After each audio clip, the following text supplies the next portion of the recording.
Welcome to the Billion Insights podcast. I'm your host, Sri, and we have a sensitive and inspiring episode for you. Today, our guest is Eva Moon, a multi talented creator who is an author, songwriter, humorist, and performer who tells stories through her songs. She lost her mother to cancer and discovers she carries a genetic mutation that increases her risk of cancer. Then she underwent surgery that could have prevented her from performing again for life. Today, we will discuss how she overcome this critical health challenge and used her creativity and humor to write a play about her experience, which she has performed live in many countries. She recently wrote her first novel, Pinocchio's Guide to the End of the World. So, without further ado, let's welcome Eva. So, welcome, Eva. Welcome to the Billion Insight podcast. Thank you so much. I'm so happy to be on your podcast. It was a pleasure to introduce you, Eva. Thanks for joining us today. My pleasure. So, Eva, can we start from the beginning? Let's start with your childhood. With my childhood, it was an uneventful, happy childhood. My parents were very much in love with each other, and I have two younger sisters who I'm still very close to. We talk every day, and I grew up in Southern California, where I was born, and lived there until my own children were young. And I've been living here in the Seattle area for about the past 27 years. If I'm not mistaken, you are in your 50s, right? I'm in my 60s now. Yeah, that's I'm old. How does your typical day usually look? My typical day, well, I'm working on a new novel, so I spend quite a lot of time working on that. I'm also in a band, so I have musical activities, but my days are pretty quiet. My children are grown and on their own, so it's just me and my husband and our cats. But and I like to get outside and enjoy the outdoors quite a bit. So you grew up in 1970s America, right? Yes. So Eva, how you become interested in music and storytelling? I started learning piano as a child. It was actually my younger sister who wanted to learn piano, and my parents decided that I was going to learn too. And my sister lost interest after a few months, but I just loved it. I took to it. My mother told me later that she never once had to ask me to practice, which is, I don't remember that, but I do remember I loved playing piano. And then I just wanted to expand that into performing and eventually writing music later on, and playing in groups and singing. Singing was always really important to me as well. Interesting. Which creative medium do you find most fulfilling? You know, it's an interesting question because it varies depending on the type of story I want to tell. I've always been a storyteller. And even as a child, my sisters remember me telling them stories when they were young. And for me, I mean, music is probably my number one favorite art form. But the stories that I want to tell have a way of deciding for themselves what they need to be. Do they need to be a song, or do they need to be a play or a book? It comes out of the story and what the story wants to be. I don't know if that sounds confusing, but it's how it feels to me. That like, for example, I had been writing plays, and then I had an idea for a play that I wanted to write, and as I was working on it, I realized it just wasn't going to work on the stage, and it needed to be a movie. So I decided to go and learn about screenwriting for film. I went to screenwriting school for several years to be able to write that screenplay. So I like all the forms of storytelling, and it really depends on the story, which art medium I turn to. Was there any specific moment or person that influenced your decision to pursue your career in storytelling and music? I'm trying to think. You know, I can't point to one particular person. My first or my piano teacher was a big influence on me. She was very encouraging, and I had an English teacher in high school who encouraged me in creative writing. Mrs. Corliss was her name. And But I've always been sort of self-directed. It was the ideas that came into my head that really pushed me to want to create things. And I have a mentor who has been a close friend and been very influential in my more recent years, who encouraged me quite a bit. And I still turn to her when I'm stuck or when I have questions or when I'm doubting myself. And she'll always give me a lot of encouragement. And I think that's extremely valuable. Do you have any advice for young people who interested pursuing career in music and storytelling? It's a tough it's a tough career. There's so much competition right now because anyone can be a recording musician. But on the other hand, there are few barriers to entry too. Anyone, by the same token, anyone can do it. The difficulty is finding an audience. For me, I don't really worry too much about I just need to create the things that are in me that want to come out. And I hope that they'll find listeners. I have found listeners. I have found readers. But I think it's hard to force it. You have to be authentic and, not try to make yourself into something you're not just because you think it might be popular. It's more important to tell your truth and express yourself authentically. Then I think you'll be more likely to connect with your audience if you're authentic and honest and not trying to be something that you're not just for success. Yep. So, Eva, before we dive into a deeply personal topic, I want to thank you for being open to share your journey with us today. I understand this might be a sensitive subject, so please feel free to share only what you are comfortable with. Okay. Yeah. I'm very open about my experiences. So, Eva, while researching this podcast, I learned about the tragic events of your past. I came across the fact that you lost your mother to cancer. Yes.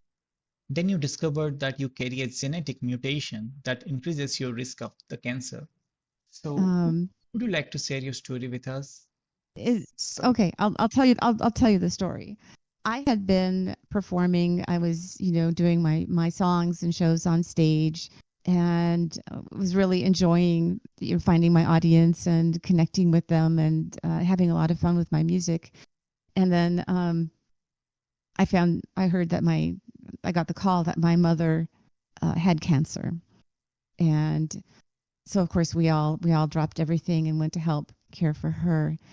And it came out because of the type of cancer that she had and our family history that it seemed likely that she had a genetic mutation called BRCA, which gives a very much increased chance of breast cancer and ovarian cancer. So she was tested and tested positive for it, which means that my sisters and I, we each had a 50-50 chance of having inherited the same mutation. So, of course, my sisters and I immediately were tested for it. And I thank God that my sisters were negative. They did not inherit the mutation, but I did. And I have the BRCA1 mutation, which gives me an 87% chance of breast cancer and a 55% chance of ovarian cancer. And the deadliest forms of those cancers, not an easily treatable kind. And I had to decide, and this is all while my mother was sick, and I had to decide what to do about this. So I chose to have a preventive double mastectomy and hysterectomy to give myself a much better chance of heading off having cancer myself, like my mother did and her mother did. But it wasn't easy to go through, even though I felt like it was something that I had to do. Had been healthy, I'd been performing, I'd been, on stage, and all of a sudden I was going to have body parts removed and go through, a painful recovery and trying to figure out what my life was going to be. At the time, I thought that I would never perform again, that, that my performing life was over. And I was so upset about my mother's illness and the changes that were going to happen to my body, that I just wanted to go hide in a cave somewhere and not show my face again. But I have, a long history of expressing myself through stories and through music. And very early on, after my surgeries, I wrote a song. And I didn't write it for anyone but myself. I just wanted to get the feelings out through music. And so I wrote this song called Where Are You Now, My Dancing Girl? Where are you now, my dancing girl? Do you sway to the beat in the faraway world? Do you dance on the shore and kick up the sand? My beautiful girl in a moonlit land. And it was a song about my feelings of loss of myself and the sort of mourning the person that I had been. And I played it for my husband, and he'd been very supportive and kind, but I think he didn't really fully understand how I felt about it and what it meant to me to lose parts of my body until he heard this song. So it was a moment when where I was truly able to communicate how I was feeling.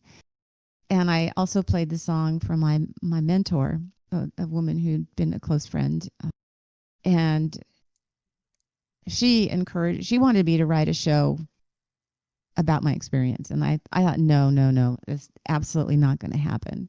But then I wrote another song that was more humorous. My sort of set point is to be funny. My whole family, we laugh all the time. So I wrote a more humorous song about having surgery and how crazy what I was going through was, and just the kind of ridiculous side of things, because it was just insane in some ways. The prospect of cancer and surgery, it's pretty scary. But I've sat in the car next to a 15-year-old with a learner's permit.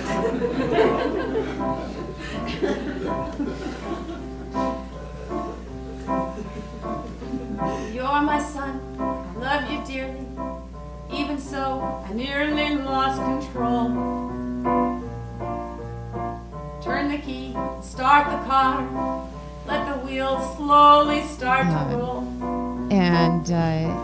And I started feeling a little stronger after I wrote that song, that I was putting some perspective into this experience, and finding that I could still smile, that I could still laugh, even after what I was going through. Mm-hmm. So I took my mentor's advice, decided to try writing a show, and I started writing, and the floodgates opened. I just wrote like crazy I wasn't much more than a week. It took me to put the whole show together. It was 9 songs and the whole story. And it's about an hour-long show. So I had an early draft of it done in a very short amount of time. So I guess I was meant to do that. It helped me get the feelings out of my head and my body and put them out where I could deal with them. And so I worked on the show, and I got it to a point where I was almost ready to share it with other people. And the first time I performed the show was at my mother's bedside in hospice, just a few days before she passed away. Mm-hmm. And I know she was beyond the ability to speak at that point, but I could tell by looking at her that she was hearing what I was saying, and that she was moved by it. So that was my goodbye to her. Mm. And I'm sorry, I'm getting emotional here. It must be tough for you to talk about. So I knew I needed to share this, because there's so many people in the world who are going through things like I was going through, but not just genetic mutations or cancer, but any kind of trauma. I felt like here I was a person who had gone through something difficult, and I had found a way to grow from that experience. People talk about PTSD, post-traumatic stress disorder, but there's also something called post-traumatic growth that people experience sometimes, where they've had a brush with death or a brush with trauma, and they come out of it feeling that life is so much more precious and beautiful than they realized before, and with a greater appreciation of it, and a sense of purpose, that they have something that they can share and give back. And I wanted people to know that it doesn't have to be, that the trauma doesn't have to be the end of the world, that your life might be very different afterwards, but it can still be really good. Mm-hmm. So I started doing the show, and I did it for cancer patients. I did it for nurses in hospitals. I've done it for audiences in theaters. I've done it for fundraisers for cancer charities. I've performed it at conferences for oncology professionals and genetic research professionals. I've done it twice in London at the Imperial College of Medicine and for Macmillan Cancer Research. And I finally recorded a show. We did a video of a performance I did in Los Angeles, and I distributed that on DVDs for a while. But finally, I put it on Amazon. It's streaming on Amazon Video on Demand, so people can watch it for just a couple of dollars very easily. And it's been so rewarding to talk to women and talk to people after the shows and see them having found, some laughter and some hope in difficult times. It's been very rewarding. So that's that story. Thank you for sharing that with us, Eva. I can only imagine how challenging it must to you to revisit those moments. It's nice to hear that you have been sharing your story with others through your play. So what kind of response have you received from audiences who have heard your story? When people laugh, they cry. The reaction of the audience is usually really positive, and the best part is after, when I can talk to people one-on-one after the shows.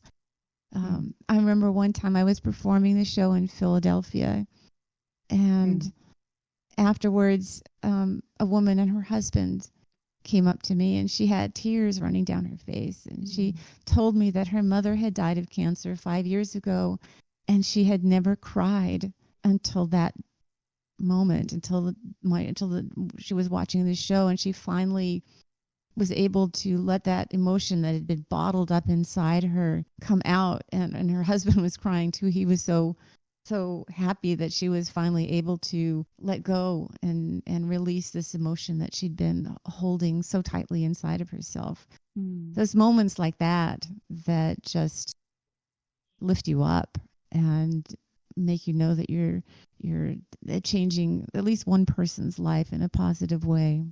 Yep. So I've talked to a lot of people. Sometimes they reach out to me in email and they want, to ask questions.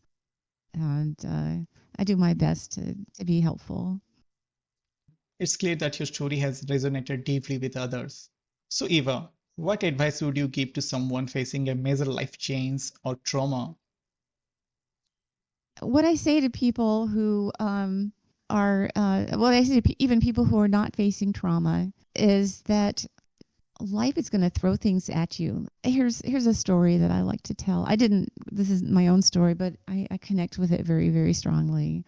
Suppose you're walking down the hallway with a full cup of coffee in your hand, and someone walking past you bumps your arm and the coffee spills.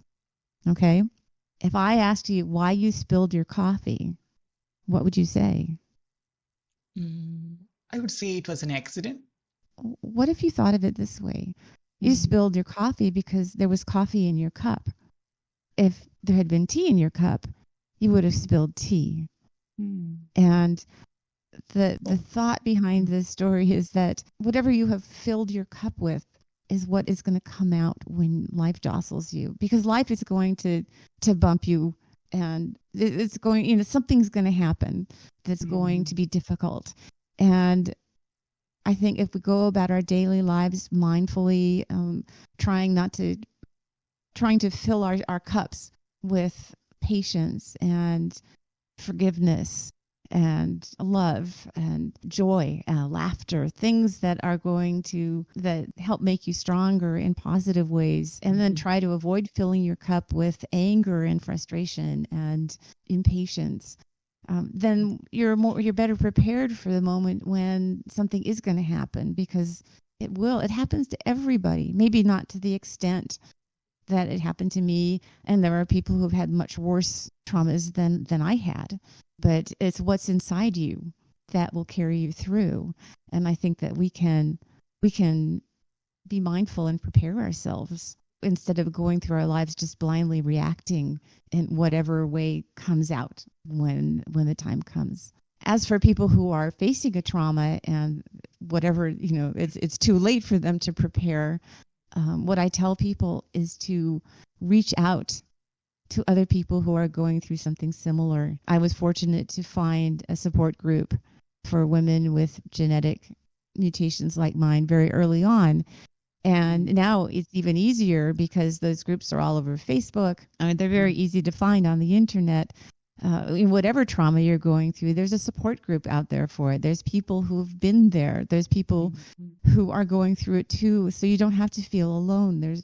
It's a gift to the people that you reach out to, for them to be able to answer your questions and help and support you, because it helps them feel like there's some purpose to the suffering that they've endured. So that's my big advice to people who are facing trauma, is to find people who understand. I really love that coffee analogy which you gave. It really shows that the creative side of you. So I think it's really easy to understand. You fill your cup with that's what spills out when your arm gets bumped. Yeah. Talking about the creativity, how important is to find a creative outlet during tough times? Is doing something creative helpful when things get tough? I think it is. And like for me, I had my music, I had my writing, I had my performances, I had things that I already had going on. But I've talked to a lot of people who hadn't really thought about that. There wasn't creative outlets like mine weren't part of their lives.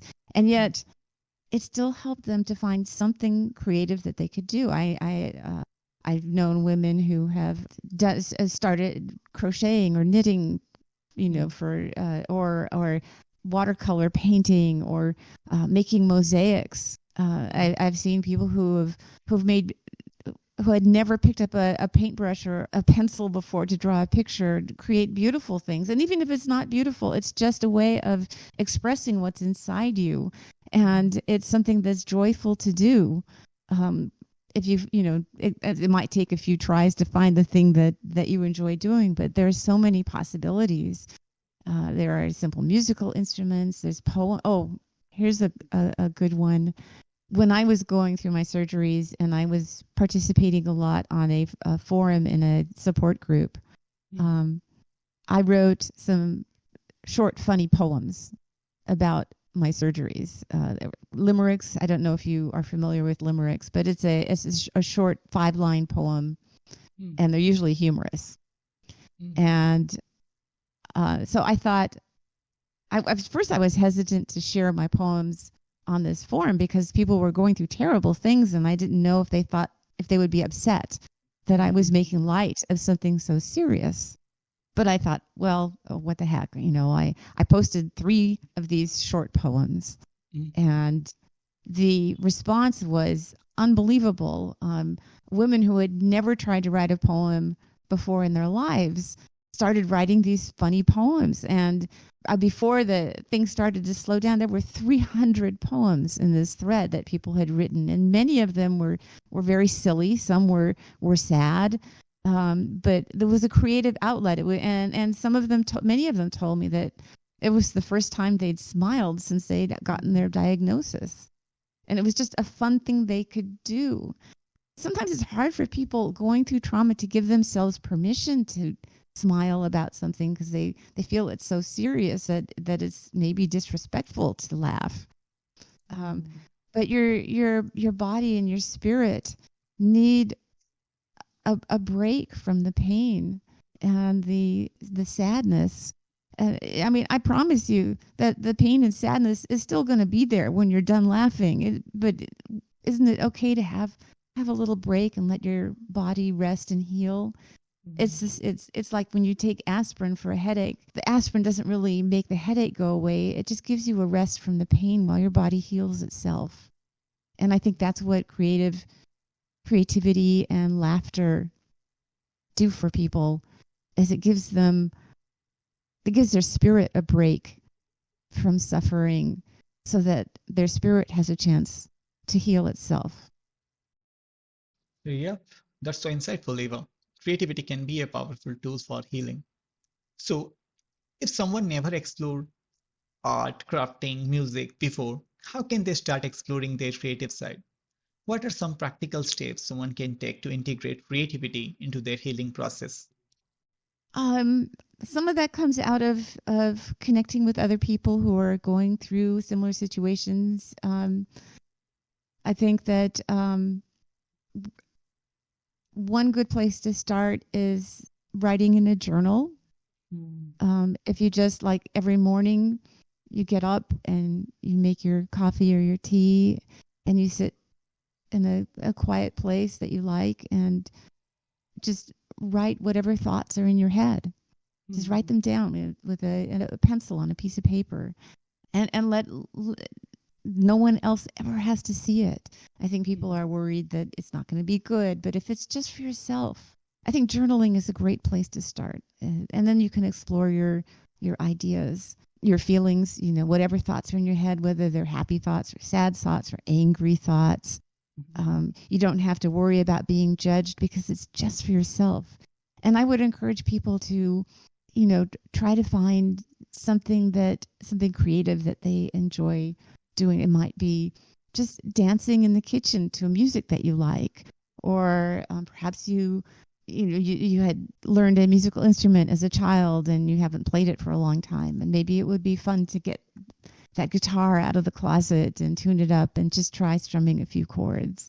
Or I think most people do some kinds of creative activities as children. Think of what you did as a child and do those things, even if it's just coloring with crayons. I remember at one point, fairly early on during this process of healing for myself, we had purchased something that came in a very large cardboard box. And rather than throw away the box, I kept it. And I bought a box of crayons. And I crawled inside the box and just colored the whole inside of the box with crayons. And it was just me, shutting out the world. And I could just make colors on this cardboard surface. And I never showed it to anybody except my husband. It was just something that I did to get my mind off of negative thoughts and unproductive paths of thinking. And it felt so good to just be free and like a child and not worry about, is it going to be good? Is it something that I can sell? Are people going to like it? Are people going to criticize me about it? It doesn't matter. All that matters is that you take the time and give yourself the permission to just play. Yep. Yeah. Journaling and maintaining a daily log can be such a powerful tool for self-discovery and creativity. Yeah, I think it's a good place to start if you can't think of something else that you would rather do. Journaling can help you come up with ideas of things that you might want to do. So there's that. So Eva, since we are talking about creative expression, can we talk about your book? Yes.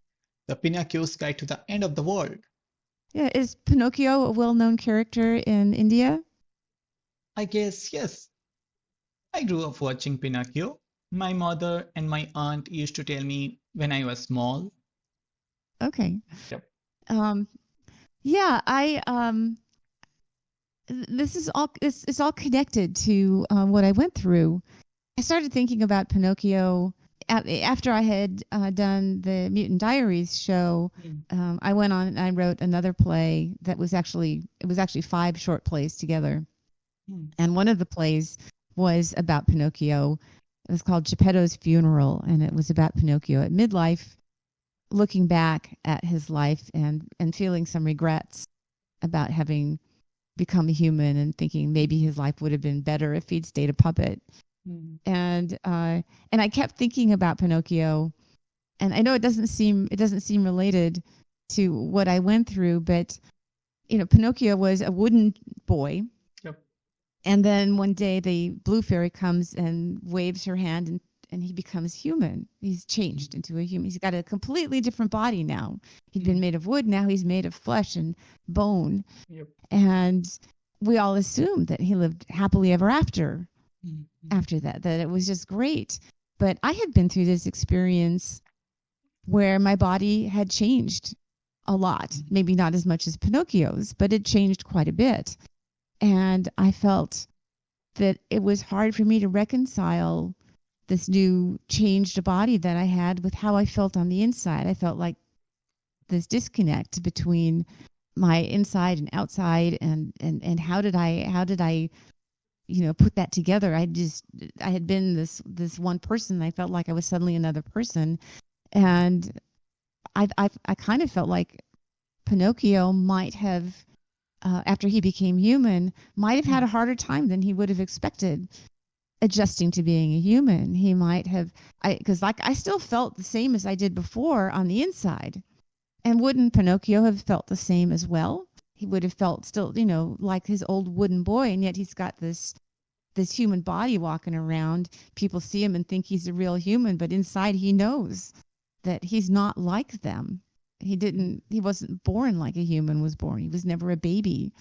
And so I connected with him as a character who was going through a struggle to understand how to be him, how to discover who he really was. And then I set him in an adventure. The book is not just about that. It's got humor, it's got adventure, it's got excitement and thrills and tragedy all mixed in. It's set in Europe in the years between World War I and World War II during the rise of fascism. And he's a young man and has a lot of adventures, but he's also struggling to come to terms with what it means to be himself.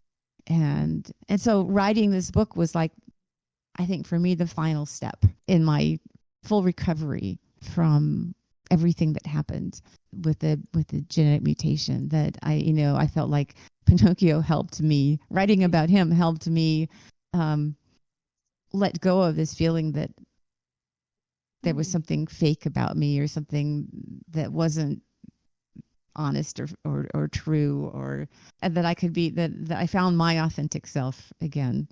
And as I was helping Pinocchio discover who his authentic self was.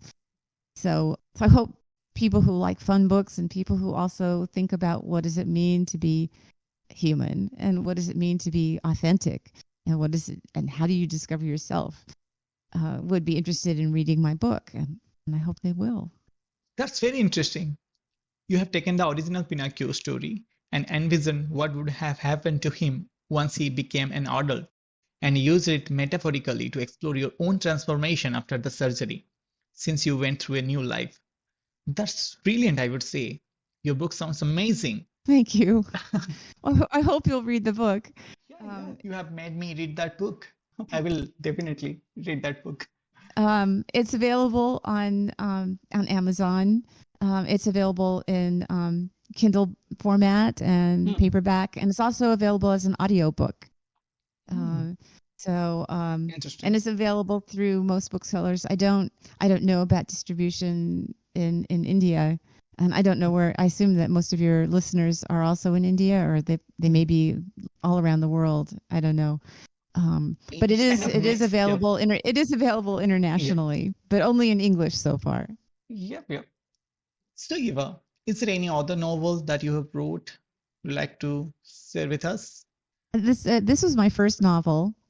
But I'm working on the new one, and once again, I'm drawing on stories, feelings from my own life that I need to process.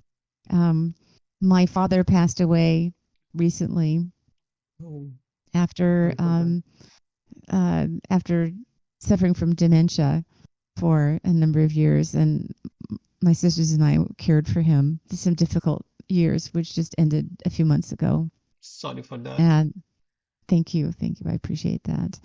And I've had this other story in my mind for a long time that I wanted to write, but I couldn't get anywhere with it. It's a story of a middle-aged woman and her elderly mother making a cross-country road trip together, and it's a very funny story. Hmm. But as I was caring for my father, and when he passed away, I realized that this was the story that was going to help me understand how I felt about caring for someone with dementia, and how I felt about losing my parents, and about my own mortality. That I know I'm going to die someday. We all are.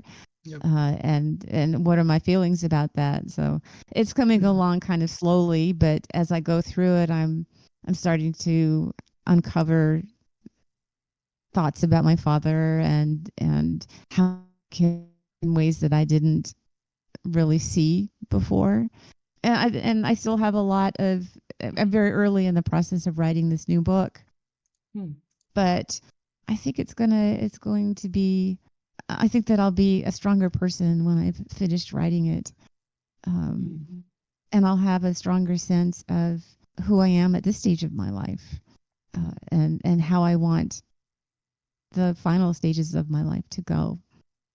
So I guess I'm always dealing with stuff through stories. Yeah. If people want to see other stuff that I've done, they can go to my website, which is evamoon.net. I've got videos there and links to other work that I've done. Yep, I will mention that website in the description. You can Okay, find it thank in the you. description. Yep. Yeah. So, Eva, what would you Yes. consider your biggest learning experience so far? My biggest learning experience, um, probably being a parent, raising two children is. I can't think of a bigger learning experience than teaching another human how to grow up and how to become themselves. Mm. And I was fortunate to be a parent to two children who are now adults. My oldest is going to turn 40 tomorrow. Oh, So hmm. they've and they're off. They're both off living their lives, and they've turned into people that I like spending time with, and they like spending time with us. So, but everyone, you have children, and then you don't necessarily have any idea what to do with them. And you don't have to pass a test to have a child. So you have to learn by doing it, and learn by reaching out to people who've done it, and do the best you can. I can't think of a bigger learning experience than being a parent. Hmm. That's a very interesting answer, I would say. So, Eva, Hmm. we are on the last segment of our podcast. This Okay. segment, this segment is called rapid fire. We often call it instant insight. Okay. I will fire a quick question and you have to respond as fast as you can. Okay. I'll do my best. Yep. So, Eva, are you ready? I'm ready. Coffee or tea? Coffee. Second question, I know the answer, but anyway, I will ask this. Cats or dogs? Cats. Beach or mountains? Mountains. City or countryside? Countryside. Early bird or night owl? Early bird. Introvert or extrovert? Extrovert. Space or ocean? Ocean. Best thing about being a writer or performer? audiences, connecting with people. Hmm. Worst thing about being a performer or writer? When no one shows up, If you could change three things about the world, what would it be? I would fix the climate situation. Hmm. I would pick the next president of the United States, and I would make people kinder. Hmm. So talking about the president, Oh, best let's president not of the talk about United States. anybody but Trump. Describe life in one sentence. Describe life in one sentence. Yep. It's a dance and a wonder to be experienced and lived to whatever extent you can. Define creativity in one sentence. Play. It's playing and letting your mind be free. Hmm. Reading or writing? Right, reading. I think I enjoy reading more than I enjoy writing. You might not expect that, but I love reading. Painting or drawing? Painting. Singing or writing? Singing, did you say? Yep. Singing. Favorite book? Favorite book. Oh my goodness. There's so many books that I've loved. I'll just You could name a couple of one if you want. yeah, I liked The Time Traveler's Wife. Hmm. I loved I'm drawing a blank. there's, there's so many that I have, like thousands of books that I've loved, and trying to the one that I've read most recently that I liked is called The Tainted Cup. Hmm. I wouldn't say it's my favorite book, but it's the one I read recently that I thought was really good. Okay. A favorite movie? Uh, The Princess Bride. Hmm. Dislike book or movie? Um, no, I I don't finish reading books I don't like. And I think books that well, any book where characters do things that are stupid just to move the story forward. Hmm. I think it's really important for characters to be true to themselves. So that's my answer to that question. Any book where the author is making characters do things just so they can have a plot. Hmm. Movies Comedy. too, same thing. Comedy or drama?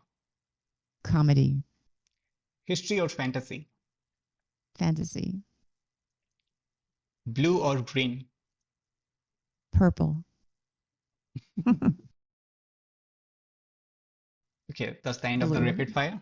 I hope Okay, you good. enjoyed that segment. That was fun. Some of the questions are hard to answer so quickly. Yep, yep. So one last question. Hmm.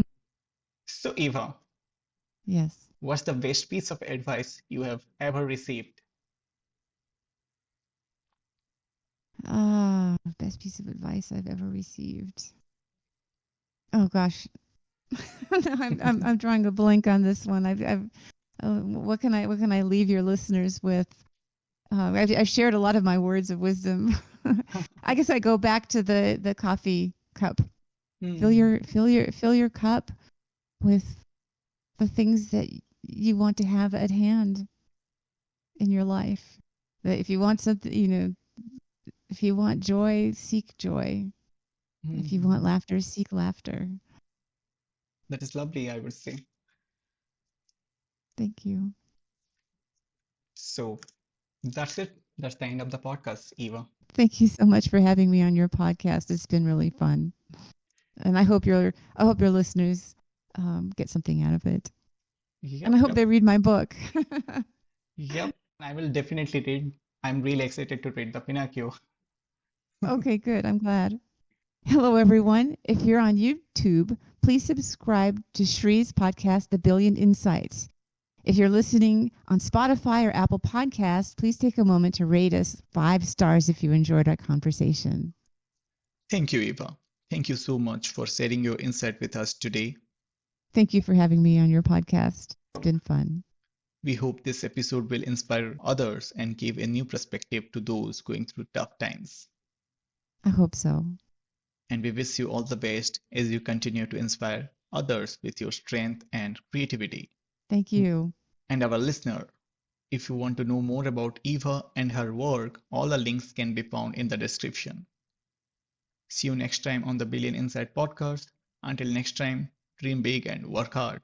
This is Sri, your host, signing out. Peace